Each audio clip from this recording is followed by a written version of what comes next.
Good morning সবাইকে, good morning বন্ধুরা। আজকে তোমাদের সাথে আমি গাছ লাগানো শেয়ার করব। তবে কি গাছ সেটা আমি এখনই বলবো না,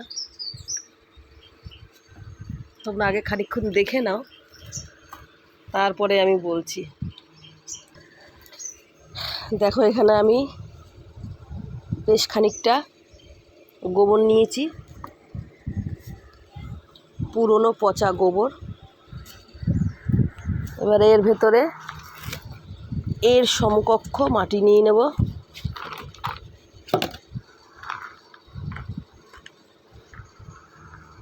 আমি যে গাছের কথা আজকে বলবো বা তোমাদের দেখাবো, সেটা তোমরা সচরাচর কেউ দেখোনি, দেখেছো খুব রেয়ার।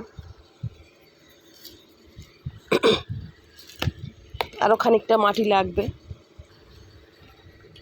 দেখো, আমি খানিকটা মাটি দিয়ে দিলাম। এবার আস্তে আস্তে আস্তে আস্তে জল দিতে হবে।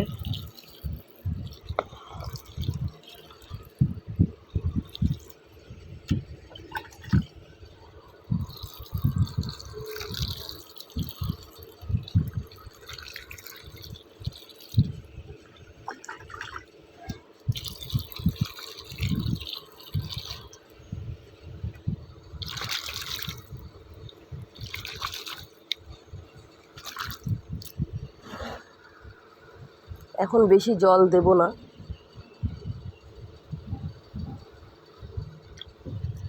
চলো গাছটা নিয়ে আসি, গাছটা দেখাই তোমাদের।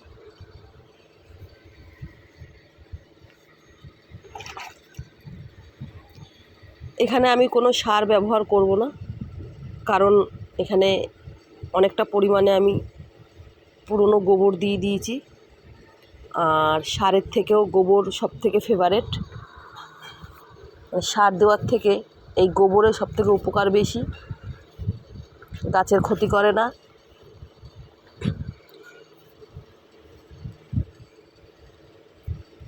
সেই কারণে এখানে কোনো সার ব্যবহার করব না, আপাতত করব না, 2-4 মাস পরে দেখা যাবে।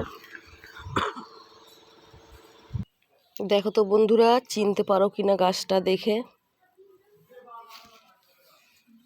গাছটা কি কেউ চিনতে পারছো? গাছটা চেনা যাচ্ছে? দেখো তো, এই যে তার পাতা।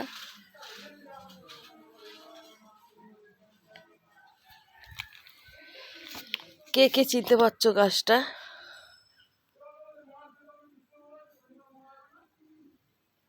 আমি এই গাছটা সেই লকডাউনের সময় থেকে খুঁজে বেড়াচ্ছি।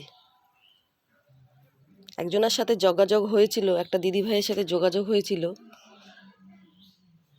চলো গাছটা লাগাতে লাগাতেই কথা বলি। একটা দিদিভাইয়ের সাথে, দেখো এইটার সাইড থেকে আবার কলকা বেরোচ্ছে, এই দেখো দুটো কলকা দেখা যাচ্ছে। একটা দিদিভাইয়ের সঙ্গে লকডাউনের সময় পরিচয় হয়েছিল ফোনে। সেই দিদিভাইয়ের বাড়িতে এই গাছ ছিল, কিন্তু তারপরে যোগাযোগ করার পরেও উনি নিজের থেকেই আমার সঙ্গে যোগাযোগ বিচ্ছিন্ন করে দিয়েছে। কী কারণে আমি জানি না, আমাকে দেবে বলেছিল এই গাছ।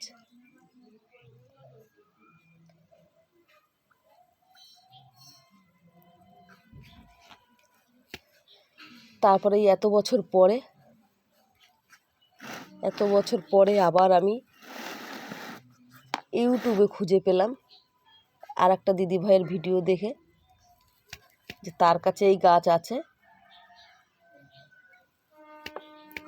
আমি তাকে মেসেজ করাতে সে আমাকে ফোন নাম্বার দিয়ে দিল সাথে সাথে। আমি গতকালকে গিয়ে দিদিভাইয়ের সাথে দেখা করে এই গাছ কিনে নিয়ে এলাম। আমাকে 4টে চারা দিয়েছে,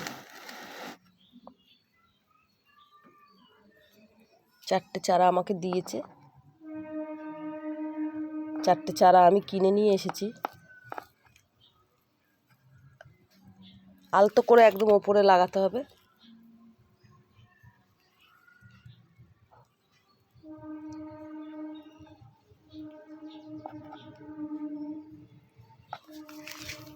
এই 4টে চারা বসিয়ে দিলাম।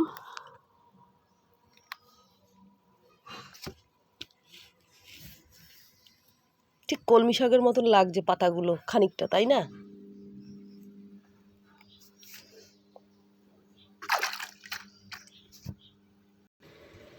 খানিকটা কলমি শাকের মতন লাগছে। এইবারে তোমরা বলো এই গাছগুলো কি গাছ? দেখো আমার বসানো হয়ে গেছে, খুব তাড়াতাড়ি কাজটা হয়ে গেল। এইবার কথা হলো গাছটা কি গাছ এটাই জানবার। তোমরা আমাকে এখন বলবে।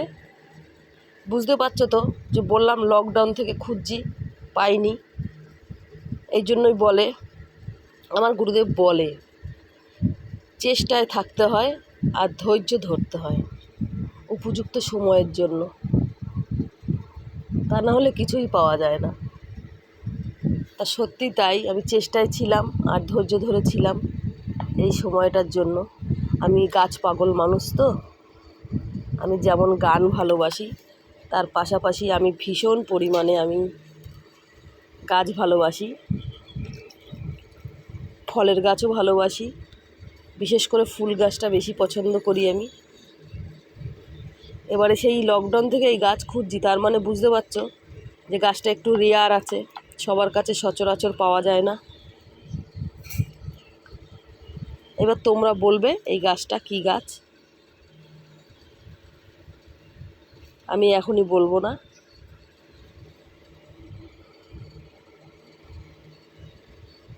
গাছগুলো যখন একটু ভালো বড় হবে, 1 হাত লম্বা হয়ে যাবে, তখন আবার তোমাদের সঙ্গে আমি শেয়ার করব, তখন বলবো যে এটা কী গাছ।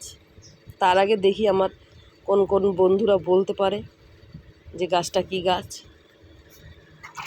চলো তাহলে আজকের মতন বিদায় নেই। টাটা বাই, সবাই ভালো থেকো, সুস্থ থেকো।